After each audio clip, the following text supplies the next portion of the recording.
We're not talking baldness, toupees, comb-overs, or extensions. We're talking hair.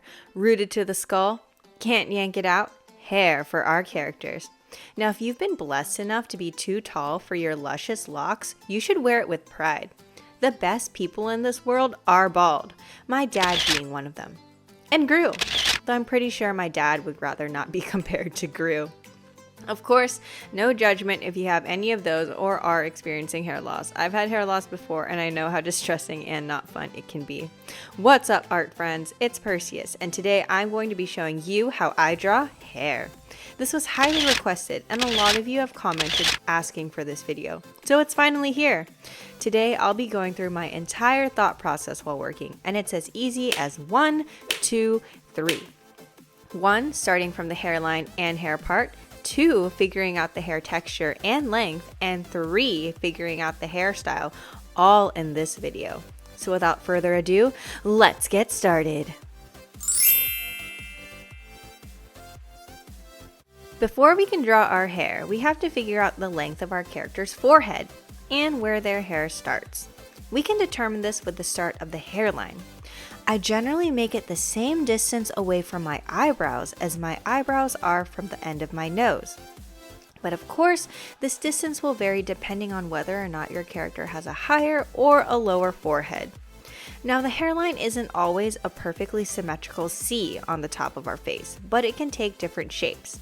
We can give our characters a widow's peak, an M-shaped hairline, or even a rounder one. After we figured out the characteristics of our hairline, we can now draw in our hair part. The reason why determining the shape of the hair part is so important is because this will determine the direction in which the character's hair will flow.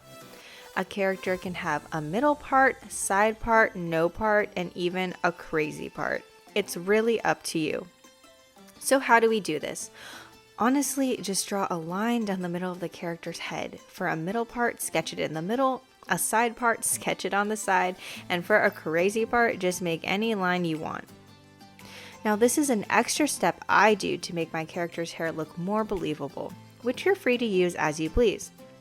Where the hair part and the hairline meet, the hairline will dip slightly inward and baby hairs will sprout and be present because the flow of the hair will come from the part and the hairline. If a character doesn't have a hair part, it's because the hair will flow backwards away from the hairline instead of from the part.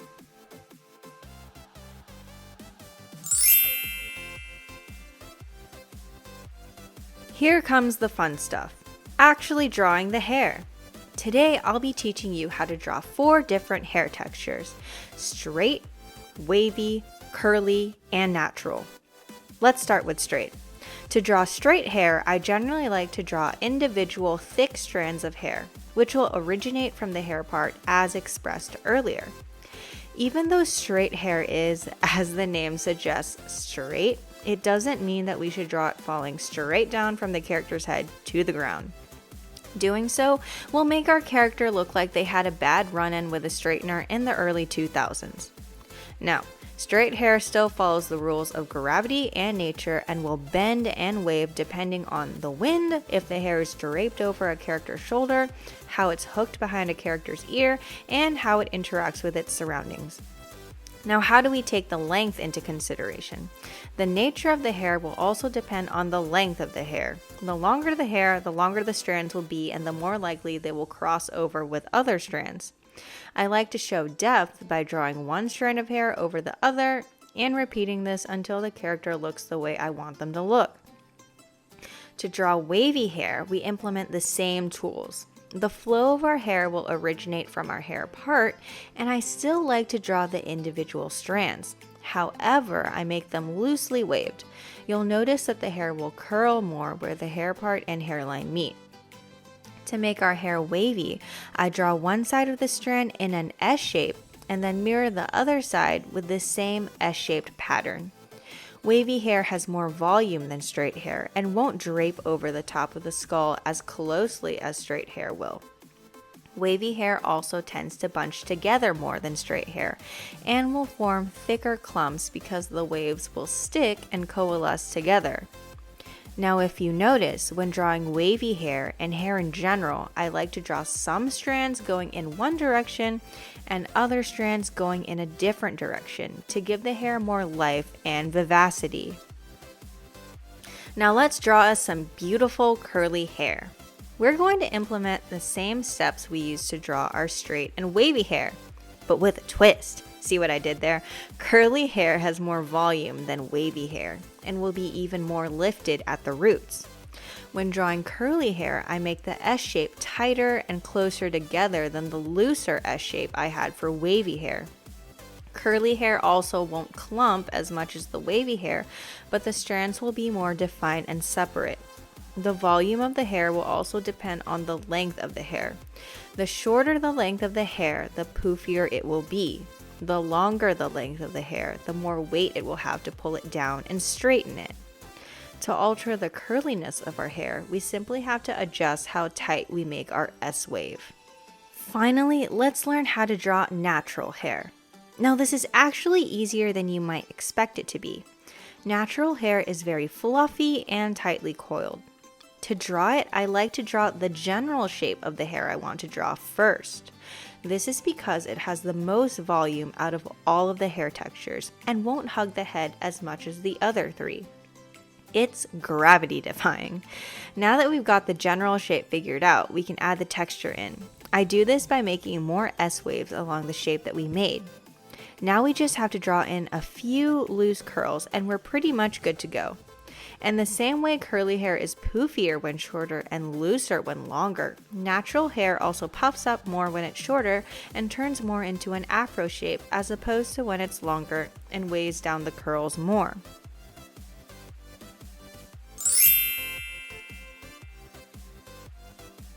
Alright, so we've got our hair part, hairline, and hair textures straightened away. Pun not intended. Now let's talk about hairstyles. When drawing hairstyles, I like to consider how the hair is tied up or held back.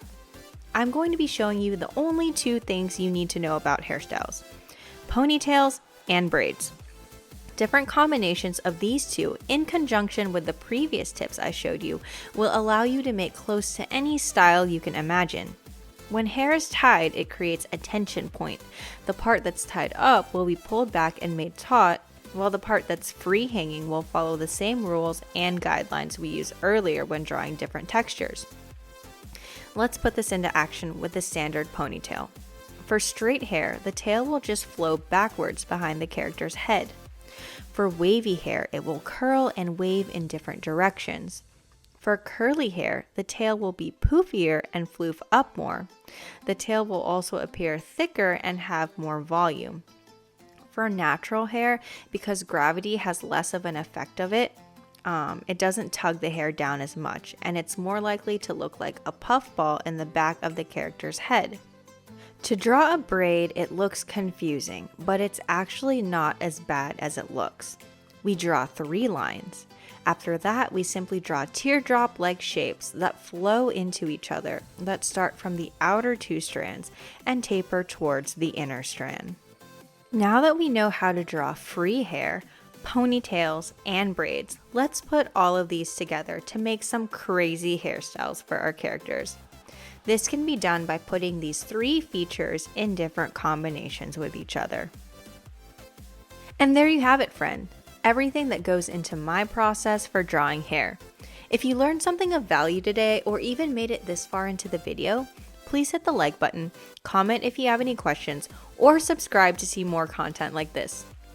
A little bird also told me we're going to be covering how to draw the human body next. Exciting! That's all for today's video. See you all next time. Ciao!